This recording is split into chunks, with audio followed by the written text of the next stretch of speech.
This is Lesbian Detectives. I'm Sierra. And I'm Elizabeth. And we're here to talk about missing and unsolved murders. We are discussing cases that you have forgotten about or never even heard of. But our podcast is a little bit different. We tell you our theories. From the smallest to the biggest to the craziest or the simplest. You might not always agree with us, but we get you thinking. That will make us different. We're on all major podcast platforms and on YouTube. Our episode will hit every Friday. Come check us out. And this is Lesbian Detectives. And don't forget, everybody's a suspect until proven innocent. Hello, dickheads. Richard here.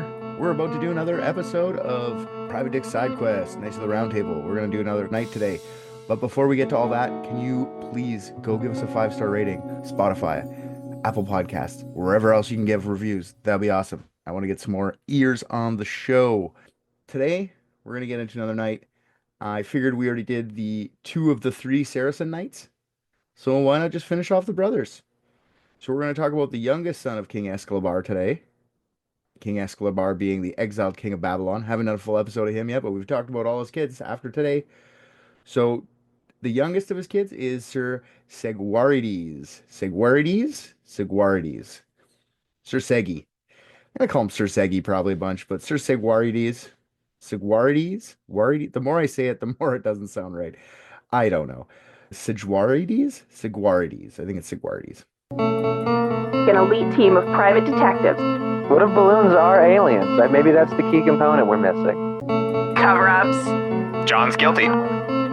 Mysteries that need to be solved. Maybe Mormons need mountains. Richard, shut up. Before I start talking about Sir Segi here, I want to talk about the lie I told you last episode. I told you all this stuff's made up, so I'm just making shit up too, just to add to the lore. Maybe someone will pick up on it and leave it in there. But I'm leaving a lie in the episodes, and I'm not going to tell you till the next night which lie it was. So, Sir Saphir's who we did last. So, what lie did I tell, guys? Did you figure it out? You guys know what it was? Yeah, it was the Sir Saphir did not bathe naked under a waterfall with Isolde. Tristan didn't try and fight a naked Isolde, or a naked, sorry. Can you imagine he just tries to fight naked Isolde? Tristan didn't try to fight a naked Sir Saphir. But I do hope that you guys listen to that story and it kind of sounded realistic considering the source material. So everything else I said in that episode was based in my research. That was the only made up one. So yeah, I hope I got you guys. Like I said, all this is made up, so I'm making up another lie. So Sir Segi here is getting a lie too. So I'm not going to tell you what it is till next episode, but here it goes, guys. So let's talk about Sir Segi. He is written about a bunch in Arthurian literature, from the prose Tristan to Le Morte d'Arthur. So I'm just going to tell you some of the more modern stories here. I'm just going to give you the stuff from the later years, from the 1200s, 1300s. First story, it starts off with Segwarides. He's the first kid that King Escobar had while he was in exile in England. His other 2 he had back in Babylon, Saphir and Palamedes. Segwarides was actually birthed over in England. Escalabar had actually taken a lady a night for comfort in his early days of exile in London. When he had sex with this lady in the evening, he didn't know that he had gotten her pregnant, and he didn't know the existence of his son until he had already befriended King Arthur and had retained some standing in the court, the Knights of the Round Table. There's a story where he and Arthur were walking up the streets of London, and Escalabar met up with his old flame and her son who looked as if he were from the Middle East, from Babylon. So Escalabar went to talk to this nameless sex worker, which is funny that they don't even name Segwarides' mother's name. She was just a prostitute. She wasn't that important, apparently. They didn't give her a name. She's just some lady. So he approaches her, and she tells him that the baby is his son. And initially, Escalabar, his reaction is to deny it. He says he doesn't know this lady's an old friend. He never did the old Seggies to make Segi, you know? So he's telling Arthur, like, come on, do I look like a guy? I'm a king, for goodness sakes. You think I'm gonna need a lady of the night? No, thank you. Not me. I'm a king.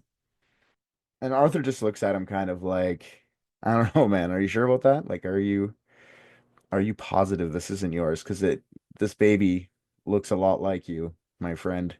That's not a direct quote. It's just, you get the point. Arthur is convinced that the street baby is for sure his. So Escalabar offers to buy the baby from the lady. He offers her the equivalent of the price of a cow in those days. That's what they say. And the mother prostitute takes him off on the offer, which I find crazy that a cow's worth more than a baby back then, but I guess so, man. If you're poor and I don't know, he's trying, and this kid's gonna survive, he's gonna do well. He's with a king now, right? So she gives him up. Funny part is Escalor didn't actually have that amount of money on him, so he has to borrow it from Arthur. And Arthur like gladly gives up the money, but then he tells the exiled king that he now owes him a favor to be cashed in on a future date, which he ends up like taking him up on that favor later on. The favor ends up being bringing Arthur back to Babylon as his escort, not that kind of escort, not Segi's mom's, that Segwarides' mom kind of escort, just like escort him to Babylon so we can go recruit some new knights from that kingdom, maybe talk to the new warlord that actually took over. So the story's not really about Escalabar, that's more of an Escalabar story, so I will leave that for his episode. But for now, I will tell you this though, Escalabar almost said no to King Arthur when the favor was asked because he was scared to be murdered by his former followers. Turns out that he had nothing to worry about because the people of his old kingdom still loved him and welcomed him with open arms. He did have to hide from the new warlord that was there, but Arthur had a speed. We'll talk about that at a later time. Yeah, Segwarides was bought off the street from his mother. So he was raised just the same as his brothers. Like no, he wasn't treated any differently because he had a low-born mother, but he was definitely trained in the art of fighting, chivalry, all the stuff that knights would have learned. His older brothers would have learned and taught him some stuff as well. They treated him as if they're their own, so it was not a bad life for Sigwardus. I just imagine that the mother would have had a rough. But you had to give up your kid, man. That's a lot. So let's now that you know that he was bought back, let's get into Sigwarides. First of all, Sigwarides also, just like his brothers, converted to Christianity, but apparently he did so long before the other two did. I couldn't really figure out when or where exactly how. They just said it was before his two brothers. He was the first to convert to Christianity. The best way I can describe Sigwarides is that he was the biggest pussy out of his brothers. He was the biggest little wuss out of all of them. And you'll see why in a second. Most battles I read about that he was involved in, he lost. Uh, Segwarides was an earl in the court of King Mark, which he will also have his own episode at some point. If he doesn't have his own episode, it'll be definitely with the Tristan Isolde episode. But yeah, King Mark was a notable figure back then, and Sigwarides was one of his earls. So the first thing you have to know about Sigwarides is he had a beautiful wife, nameless. I've seen some places her name is Isolde too, Isolt. It's not Isolde. It's almost the same. So I'm not sure if they're like referencing his wife or you'll see. It's interesting. But I'm gonna say she's nameless for now, just so it doesn't get confusing, okay? She was not only in love with Sigwarides, but also was a love interest for Sir Tristane before his Isolde, and also a love interest to King Mark, whom we will learn a lot about when we do the Tristan and Isolde storyline, or maybe I'll just do his own. I think the nameless wife was kind of like she liked to party, you know what I mean? Like she liked to fuck, you know? Because it's cool, man. Like let your freak fly, girl. Like go bang all the nights. Because she ends up banging a lot of dudes. Or you'll see. So apparently she was also interested in banging Tristane. And one night she sends a dwarf, which their words, not mine, to Tristane with a message telling him to be with her the evening after. So come meet me at the castle tomorrow night. Bring your weapons. She definitely tells him to bring his weapons. She says, my husband is a great knight. Tristan did, and he went to ride to meet her. And they had a great time. They ate, they laughed, embraced, boned. On his way to go meet with Segi's wife, he had actually encountered some bandits. We'll talk more about that in his episode, but he was injured. And one of the servants came into the room and warned the two lovers as they were making their love, or but just after, or whatever. The deed had already been done, or it was in the process of being done. One of the servants comes into the room and warns the two lovers that Segwarides was actually on his way. They can see him riding up now. So she tells Tristane to leave, but make sure you're armed just in case he gets back in time. He does, gets dressed, leaves before Segwarides sees anything. So Segi gets to his room to greet his wife, and he's all happy to see her. And then I guess he looks over to his bed and he sees blood all over his bed, like sheets, pillows everywhere. Like these fucking people are animals. Like if they're fine, she's like, "Oh, you're injured. Don't worry about cleaning that blood up. Let's just fuck." Like that's pretty fucking bold. Yeah, fuck me in my blood, baby. How bad do you want some of this, Tristane? Give me that blood.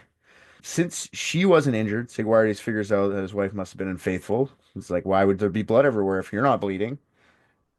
So he pulls a sword on his wife in a jealous fit and is like, tell me who was here. Tell me whose blood this is or you'll die. I know you're into blood play. Like he must have known she was into this shit already. Like for him to get like I guess you can't really explain blood everywhere. Just for them to think they're boning. Like whose blood is this at least, I guess. So she's terrified, scared for her life. So she tells him that Sigwarides that she banged Tristane, and Tristane's gone. Just leave it alone. Segi, fucking pissed. He goes out to find Tristane. She says, "Don't leave. He's got to be a half mile away by a horse." This doesn't stop Segi, and he goes on his horse and rides. He catches up to Tristane about halfway back to his place, and he tells him, "Turn around. I challenge you. You dishonored me." And Tristane ignores him, just picks it up on his horse. He yas a bit, gets going. Sigwarides catches up to him again, and he hits Tristane with a spear, but he misses. Like he doesn't hit him. He aims a spear at Tristane, misses, breaks the spear. Then Sigwarides takes out a sword, swings it at him. Tristane stops on his horse, tells Sigwarides to stop, or you're gonna regret it. And they fight. They get off their sword. They fight by sword. Tristane hits Sigwarides with a sword in the waist, knocking him to the ground. Tristane got back onto his horse and continued his journey back home. Sigwarides lies almost dead on the ground. The men that fall behind Sigwarides found him injured on the ground, and they had to carry him back to his castle on top of a shield. Super injured, almost dead. And it took him a long time to recover. Sigwarides took his licks and he kind of gave up on fighting Tristane. Tristane just beat his ass. He's not gonna be able to do anything about it. So he's like, just gonna lick my wounds and hide my wife, I guess. So he stays there, back in the castle as an earl under Mark King's rule, gaining his strength, waiting for nothing to happen. So the next story happens years after. Another knight named Sir Bleoberis, who's a knight of the Round Table, came to court of King Mark and he asked him for a boon.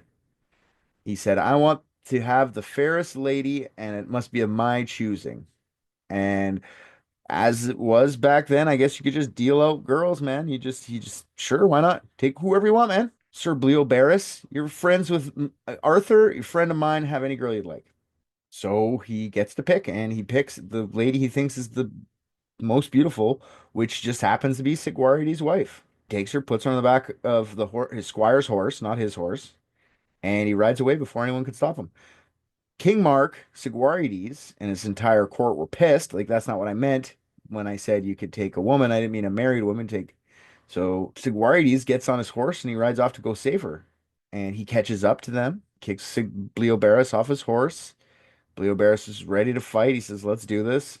I don't mind. Let's go. This is my woman now. You want her to have her fight her back. Fight her for her. So they square off. Bleoberis beats the fuck out of Segwarides. Like, almost to death this time. One of his squires rides back to court to tell the details, and most of the court is super mad.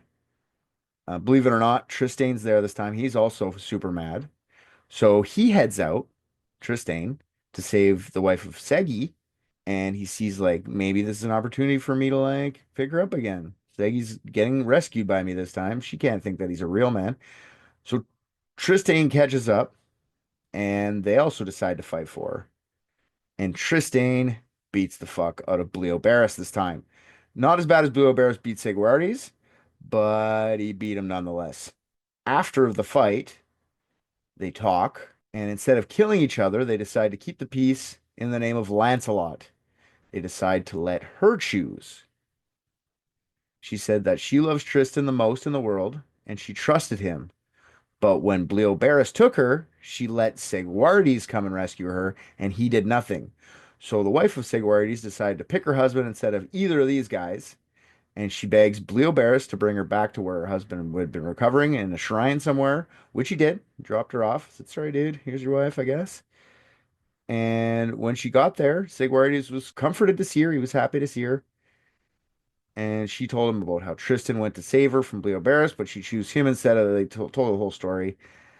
And instead of being pissed at Tristan, he is kind of pleased that he would do so much for him, which he really didn't. It was for his own sake. But that's not how Segi saw it. He said, "That was for me. That was nice. You could have just let her get gone." And then he heals up. Years pass in the kingdom of Mark, Cornwall. And then the next story starts kind of randomly. The next big story about Segwarides, it just cuts to Segwarides on the Isle of Servage with a damsel at a well in a forest. Which forest? Not sure, but it's on the Isle of Servage. He pops in and he meets up with Tristan, who's got an injured Isolde, which is another part of a story which we'll talk about later, how she got injured and all that stuff. But Segi recognizes Tristan right away, and he recognizes him as somebody he probably should hate. I hate this guy. He's got a damsel. It's not his wife. It might be his wife. It doesn't say that it's his wife. It just says a damsel. But I don't think it's his wife because it'd be a little bit more weird from what happened. So Segi's got a damsel. Tristan's got an injured Isolde, and he hates him, but he says, "You know what? Let's bury the hatchet." He pulls him aside, and he forgives him, and he says to Tristan that he will never hate a noble knight for a light lady. Now, I don't know what light lady means. But does that mean like whorish? Does that mean like in their old timey word, like someone who's just gonna go fuck around on me? Is that a light lady? I don't really know. Maybe she's just small. Maybe if it was a fat lady, like a big fat chick, he would have said, "Well, I would have fought you for that." But like, this is just a little girl. I don't really like little girls. I like the big ones. I don't really know. I don't know what light lady means. Anyways, Segi forgives Tristan and suggests that they team up because the road ahead was going to be very dangerous. B- Translation: Segi is terrified and needs Tristan for protection because he's like a little bitch, from my opinion. Apparently, there was an evil lord in the valley nearby that would take prisoner anyone who passed through. His name was Lord Nabon Lenoir. Lord Nabon Lenoir the Black. They were told about this lord, the evil lord, by a Cornish lady that tended to the injured Isolde. Tristan and Segi and two other knights named Lamorak and Kildius, Key, Kehyddius, Cadius, were brought by the locals to the castle of Lord Nabon so they can fight in a joust tournament they had heard about. Nabon had been calling for the joust for a bit. Lamorak was the crazy hero here in this story, Lamorak, and which I'm sure we'll talk about later, but I have to talk about the story to understand everything. So he didn't have any horse armor, so Nabon, being a evil lord, but he wants to see jousts, that's what he likes, so he lends him like horse armor. Then supposedly Lamorak fights 500 jousters that night. No one stopped him. 500, Lamorak. Nabon sees this feat and he's impressed and he wants to fight Lamorak for sport. He says, "You know what? You did good. You got through 500. Time for final boss." Lamorak, being super tired, he says, "Sure, fuck it. If I can take out 500, I can take out 501. You're just another guy to me. Let's do this." So Nabon quickly spears and kills Lamorak's horse, like almost instantly. First joust round. So Lamorak takes out a sword, but he's tuckered out right now. Nabon, he doesn't think it's honorable to fight someone in such a poor condition, so he says, "I should continue this fight with one of your buddies. I saw you brought some knight friends here." Tristan, being the tough guy that he is, he volunteers right away, like, "You want to fight him? You fight me. Sir Tristan, you can fight me anytime. I'll take you and your friends." Segi, probably all looked at him and went, "You're not fighting," because he's a little bitch. Like, no offense to the knights, like, he's probably the artistic one, which is cool, but he shouldn't be out fighting people, is really what I'm saying. Tristan and Abon square off, and Tristan proceeds to kill Nabon Lenoir, the evil lord. right in front of his kingdom. Anyone who's watching just fucking murdered their king. Then, to top it all off, to stop the bloodline, I guess he goes and finds Nabon's son and he kills him too in front of the kingdom. And they don't really say anywhere in the research, in my opinion, like anywhere I saw, how old the son is. But I like to imagine it's like a 4-year-old heir to the throne, you know what I mean? And Tristan just fucking guts him. Like fucking ruthlessly gut. Because all these stories, it's supposed to be all this like chivalrous, cool night, but these guys are savages, and a lot of the stories are fucking crazy. So I'm gonna say it's a 4. It could have been a 25-year-old heir, whatever. To me, it's a 4-year-old. You just brought him to the fucking town square and just slit his little throat in front of everyone. And I know it sounds fucking brutal, but that's what those times were. So after Tristan guts this little kid, the kingdom obviously looks at Tristan and goes, "You know what? You're king now. Swear allegiance to you, buddy. If you're gonna do that to them, you're probably the toughest guy around here. That guy's been terrorizing our little Isle of Servage for a long time. So you're the guy now. We'll follow you forever." And Tristan looks at this crowd of people and goes, I'm good. I just defeated one guy and a toddler. I'm not a king. I don't deserve it. Lamorak here, he defeated like 500 people. He should be the one you guys follow. Don't follow me. Lamorak says, no, no, no, no, no, no, no, no, no. Don't follow me. Tristan deserves it more. He like ended the bloodline. Like he did the thing. No Lamorak, Tristan says. No Lamorak. Lamorak says, no Tristan. Tristan says, no Lamorak. They keep going back and forth. They go back and forth, back and forth. And then they say, why don't we give the country to someone who deserves it less than both of us? Because I think we both deserve it and it's not fair. Let's give it to someone that lives. So they look over a little Sir Seggy there and they go, yeah, you don't deserve it as much as us. You can take it. Which I find hilarious. Like they're like, yeah, you're the worst. You deserve it the least. You get it. And he accepts it, which I find even more hilarious, which is great. And actually, by all accounts, Segi was a great leader for the Isle of Servage. He lived out there for a good portion of his life, made proper decisions. Everyone loved him. So that's how he became the Lord of the Isle of Servage. And then years pass again, and then the whole drama between Arthur and Lancelot starts to happen. That if you want to hear more about that, go back to our episode about King Arthur and the Knights of the Round Table. Guinevere gets in trouble for fooling around with Lancelot. She's going to be burned at the stake. You remember all that part? Lancelot goes to save her. Well, when Lancelot goes to save her, the two other brothers, Palamedes and Saphir, like I said in the other two episodes about Palamedes and Saphir, respectively, they side with the Arthur side. Segwarides actually does not. He sides with Lancelot. And when Lancelot decides to storm Camelot to save Gwen from a fiery death, many knights fought and lost their lives on both sides. One of them who died was our buddy Sir Seggy. He can never live through a battle, but he backed Lancelot and he died for it. And it doesn't say who killed him, but I'm guessing it wasn't anybody tough. It was probably like, I don't know, a little kid that lived on the little street urchin, probably took him out. And that's kind of how he died. So Segwarides was kind of the bitch. And I don't know if they call him the cuckold knight. I think that's a different knight, honestly. But Sir Segwarides is, yeah, he doesn't survive and he dies. And that's how the end of his story is. So those are the main stories of Sir Segwarides. I can't say that name, man. I've said it so many times it doesn't sound real anymore. But yeah, that's it. Hopefully you guys enjoyed that. I'm sure all these nights are going to pop up in the other episodes as I keep doing them. And if you want to go and rate and review the show, I know what I said off the top, but I'm going to say it again. Please go out and do that. Helps the show a lot. Get some eyes on the show, some ears on the show. And we'll be back next week with our Christmas special. And then there'll be a couple more special episodes. And then it's back to murder, guys. I promise we'll have some nice, good old, crazy mysteries with murder involved very soon. I thank you for guys for listening. See you later, dickheads. Happy, merry, early Christmas, and talk to you next week. I just watched Private Dicks, and I think RJ's the funniest. What? Come on!